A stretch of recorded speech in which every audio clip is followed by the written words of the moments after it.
বাদল অধিবেশনের আগে এনসিপিআই সাংসদদের ডাক, সর্বদল বৈঠকে কাকলি সুদীপদের ডাকলো সরকার। এনসিপিআই দলের তরফে বৈঠকে যোগ দেবেন সুদীপ বন্দ্যোপাধ্যায়। বৈঠকে উপস্থিত থাকবেন প্রধানমন্ত্রী নরেন্দ্র মোদীও। 21শে জুলাই এনডিএ শিবিরের বৈঠকে এনসিপিআইকে আমন্ত্রণ পাঠানো হয়েছে।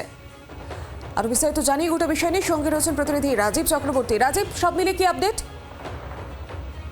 লোকসভায় তৃণমূল কংগ্রেসের 20 জন সাংসদ তারা দল ছেড়ে এনসিপিআইতে যোগ দিয়েছিল, যার নেতৃত্বে ছিলেন কাকলি ঘোষ দস্তিদার, সুদীপ বন্দ্যোপাধ্যায়, শতাব্দী রায়রা। তারাই সেই এনসিপিআই দলের স্বীকৃতি চেয়েছিলেন লোকসভা স্পিকারের কাছে এবং তারা এনডিএ শিবিরে যোগ দেওয়ার কথা ঘোষণা করেছিলেন। এবার কেন্দ্রের মন্ত্রী, সংসদ বিষয়ক মন্ত্রী কিরেন রিজিজুর তরফ থেকে একটি ফোন গিয়েছে এনসিপিআই দলের নেতাদের কাছে এবং সেখানে তাদের বলা হয়েছে সর্বদল বৈঠক, নিয়ম মাফিক সর্বদল বৈঠকে তাদের উপস্থিত থাকার আহ্বান জানানো হয়েছে। অর্থাৎ একটি দল হিসেবে সংসদে তারা স্বীকৃতি পাচ্ছেন এবং আগামীকাল সেই বৈঠক হওয়ার কথা। যেহেতু পরশু থেকে অর্থাৎ সোমবার থেকে সংসদ অধিবেশন শুরু হচ্ছে, বাদল অধিবেশন, প্রত্যেকটি অধিবেশনের আগেই সর্বদল বৈঠক করা হয়। সংসদ কিভাবে চলবে, সংসদে কোন কোন বিষয়গুলি আলোচনা হবে, কতক্ষণ কোন বিষয়ে আলোচনা হবে ইত্যাদি বিষয়গুলি নিয়ে আলোচনা করা হয় এবং সেই জন্যই বিরোধীদের সহযোগিতা চাওয়ার জন্য, সব দলের সহযোগিতা চাওয়ার জন্য সরকারের তরফ থেকে এই বৈঠক ডাকা হয়।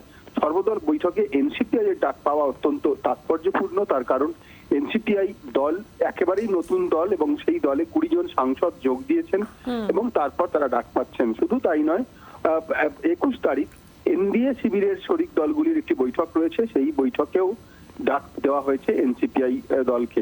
সেক্ষেত্রেও কিন্তু সুদীপ বন্দ্যোপাধ্যায়রা উপস্থিত হবেন। তোমাকে জানিয়ে রাখি যে সর্বদল বৈঠক যেটি আগামীকাল হওয়ার কথা রয়েছে, তাতে প্রধানমন্ত্রী নরেন্দ্র মোদীর উপস্থিত থাকার সম্ভাবনা রয়েছে। সেক্ষেত্রে অত্যন্ত গুরুত্বপূর্ণ।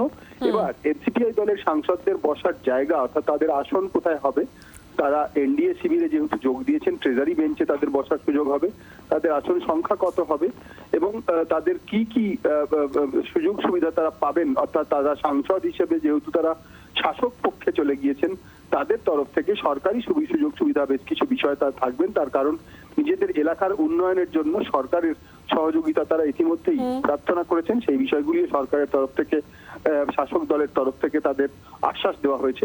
পুরো বিষয়টি কিন্তু এখন একেবারেই বলা যেতে পারে সমীকরণ বদলে গেল। তার কারণ রাজ্যে তৃণমূল কংগ্রেস ভেঙে যাওয়া, এনসিপি দলে যোগ দেওয়া এই শরিক দলের সাংসদরা, মনে রাখতে হবে, এনডিএ শিবিরের সব থেকে বড় শরিক হয়ে দাঁড়িয়েছেন। তার কারণ এনডিএতে বিজেপির 240-এর পাশাপাশি এই এনসিপিআই দলের তৃণমূল ছেড়ে যাওয়া সাংসদদের সংখ্যা কিন্তু 20। সেক্ষেত্রে অত্যন্ত বিষয়টি গুরুত্বপূর্ণ। তারা সরকারের কাছে এবং এই এনডিএ শিবিরের কাছে বিশেষ গুরুত্ব পাবেন বলেই মনে করা হচ্ছে। একেবারেই রাজীব।